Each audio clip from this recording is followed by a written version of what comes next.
Assalamualaikum warahmatullahi wabarakatuh. Kami dari kelompok 3 akan mempresentasikan proyek UTS mengenai permasalahan proses administrasi kasus gawat darurat di unit IGD Rumah Sakit. Perkenalkan, saya Cindy Nirmala Nadia. Saya Anisha Ulfitria. Saya Revina Astri Azuri.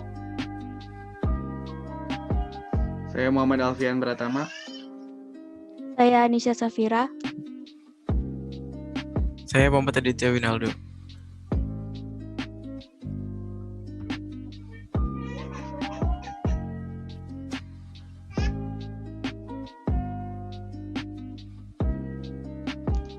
IGD atau instalasi gawat darurat adalah salah satu unit di dalam rumah sakit yang menyediakan penanganan awal pasien yang menderita suatu penyakit atau mengalami cedera yang dapat mengganggu kelangsungan hidup sesuai dengan tingkat kegawatannya, di mana jika ada keterlambatan pelayanan akan mengakibatkan pengaruh yang fatal bagi pasien.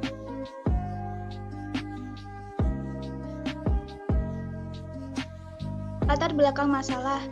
IGD sebagai unit yang cukup krusial di rumah sakit, di mana banyaknya orang yang datang dan membutuhkan perawatan segera, sehingga sering menyebabkan ricuhnya proses administrasi mulai dari pendaftaran hingga proses pembayaran. Untuk itu diperlukan sebuah solusi yang tepat untuk menangani masalah tersebut.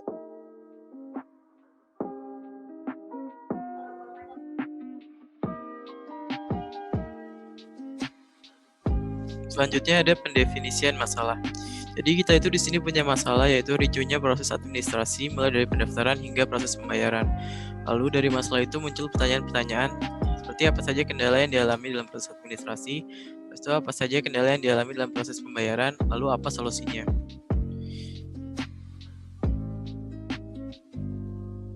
Jadi biasanya kita kalau mau daftar IGD itu biasanya kan akan datang ke rumah sakit lalu ditanya kita itu mau apa pasien umum atau BPJS, lalu kita itu pasien baru atau pasien lama.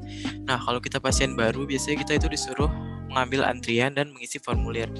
Nah hal ini tuh tidak efisien karena bisa kalau bisa saat jam sibuk itu jadi kan akan ramai sekali, lalu loketnya itu juga terbatas. Belum lagi nanti kalau ada komputer-komputer yang bermasalah.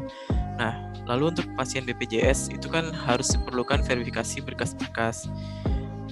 Sedangkan ruang tunggunya juga terbatas sehingga antriannya akan menumpuk. Nah, untuk masalah pembayaran itu juga sama, loketnya itu terbatas.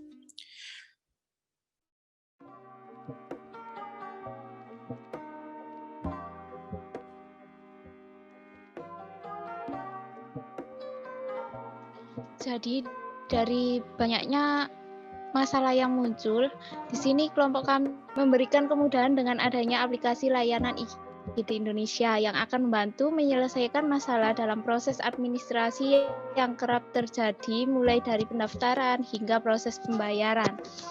Kemudahan-kemudahan ini yang ada 3, yaitu sekali daftar untuk semua, jadi berlaku untuk seumur hidup, sehingga pendaftaran yang tidak perlu membawa banyak berkas, cukup dengan input NIK dan nomor HP saja. Kemudian yang kedua, proses pembayarannya yang sangat mudah, yaitu melalui M-Banking, Alfamart, Indomart, dan lain-lain yang bisa dilaksanakan atau bisa dilakukan oleh semua orang walaupun di pelosok desa. Kemudian dapat digunakan dimanapun sehingga tidak terikat dengan satu rumah sakit.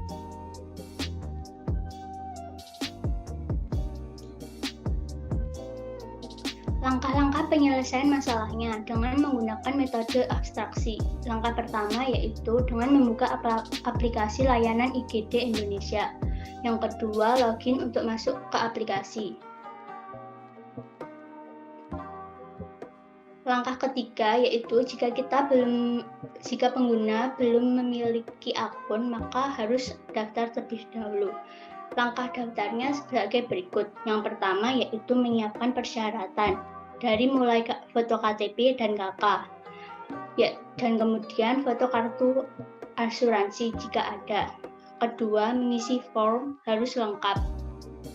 Ketiga, setelah selesai mengisi form, sistem akan mengirim SMS konfirmasi kepada pengguna.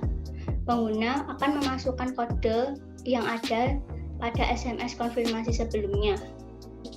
Yang akhirnya pengguna sudah dapat mengakses aplikasi tersebut.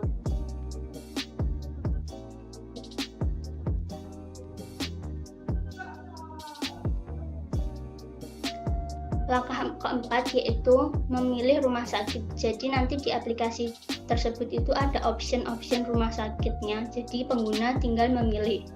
Yang kelima, tagihan akan muncul di halaman rumah sakit yang dikunjungi. Yang keenam, tagihan dapat dibayar melalui berbagai metode yaitu mulai tunai, transfer bank, OVO, GoPay, dan sebagainya. Dan yang terakhir, salinan dari rincian tagihan tersebut akan otomatis terkirim ke inbox pengguna. Demikian langkah-langkahnya.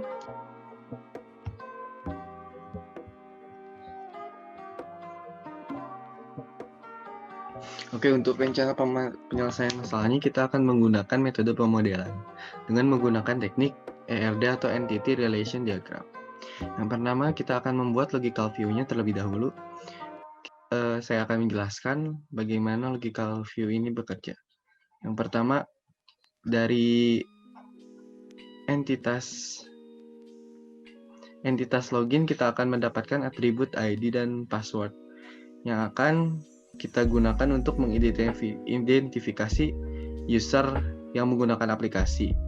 Di user ini kita akan mendapatkan atribut sebagai berikut. Yang pertama, NIK, nomor KK, nama telepon, nomor kartu asuransi, nama, tempat tanggal lahir, dan foto identitas yang sebelumnya diupload sebagai persyaratan. Jadi di atribut user ini kita akan menginput dari hasil registrasi user sebelumnya. Setelah itu user ini berhubungan dengan entitas rumah sakit dengan hubungan banyak many to one. Yang memiliki hubungan yaitu memilih. Jadi user ini akan memilih rumah sakit. Jadi dari banyak user,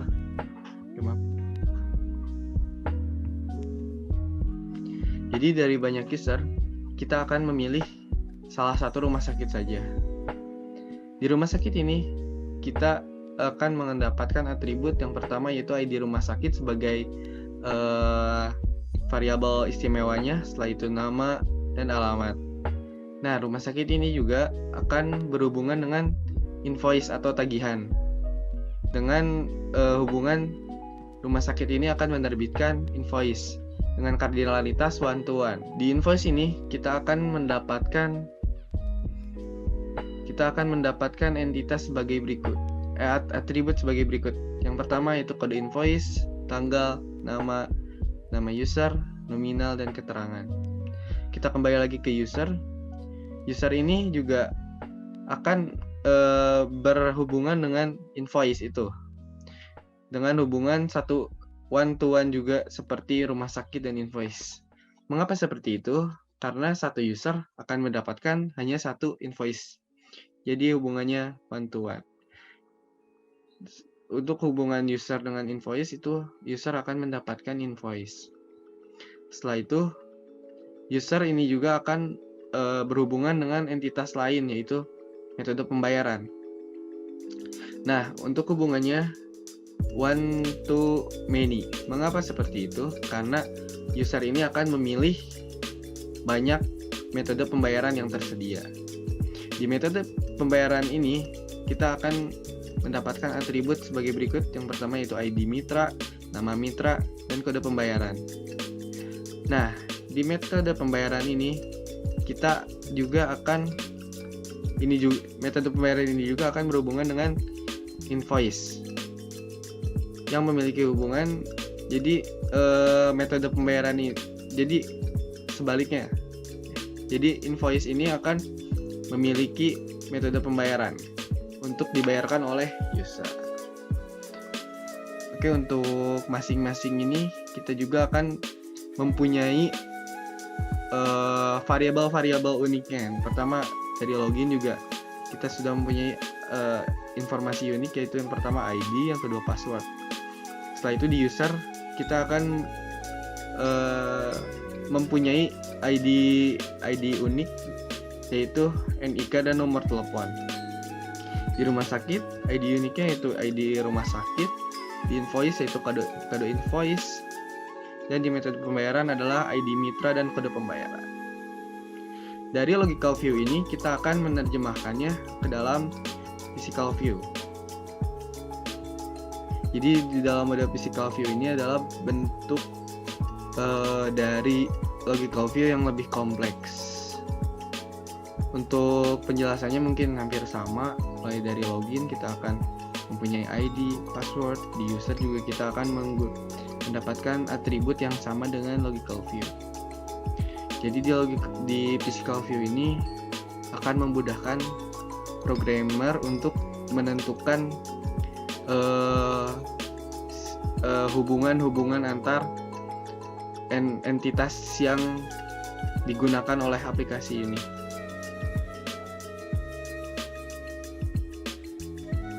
Berikutnya adalah flowchart dari aplikasi layanan IGD Indonesia. Seperti yang sudah disebutkan sebelumnya, untuk membuat akun, masyarakat hanya perlu menginput nama, nomor telepon, NIK, nomor KK, nomor asuransi, dan juga foto KTP, foto KK, dan kartu asuransi yang diupload dalam format JPG. Dan tentunya akan lebih baik jika masyarakat membuat akun mereka sejak awal agar saat ada kejadian yang tidak diinginkan, mereka dapat lebih efisien dalam mengurus administrasinya. Dan tentunya pihak kerabat yang akan mengurus administrasi dapat lebih digunakan. Login hanya dibutuhkan phone number dan NIK. Kemudian langkah selanjutnya untuk proses mendaftar, masyarakat hanya perlu memilih rumah sakit yang ditempati atau dituju. Lalu untuk proses pembayaran dapat dipilih metode dalam bentuk cash, transfer bank, yang bisa dari ATM ataupun e-banking. Selain itu bisa juga dari virtual akun seperti OVO, GoPay, Dana, dan lain-lain. Setelah tertera status pembayaran sukses, proses administrasi berarti sudah selesai.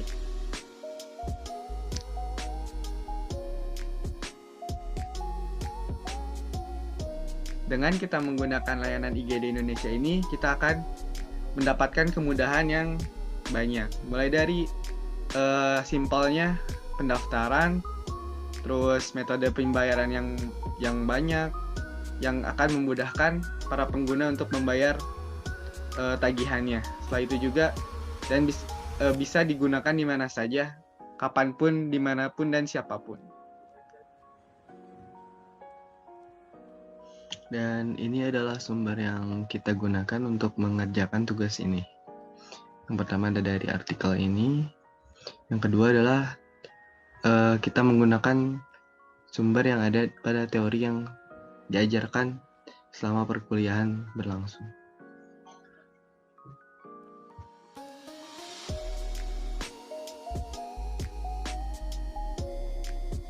Sekian dari kelompok kami, terima kasih.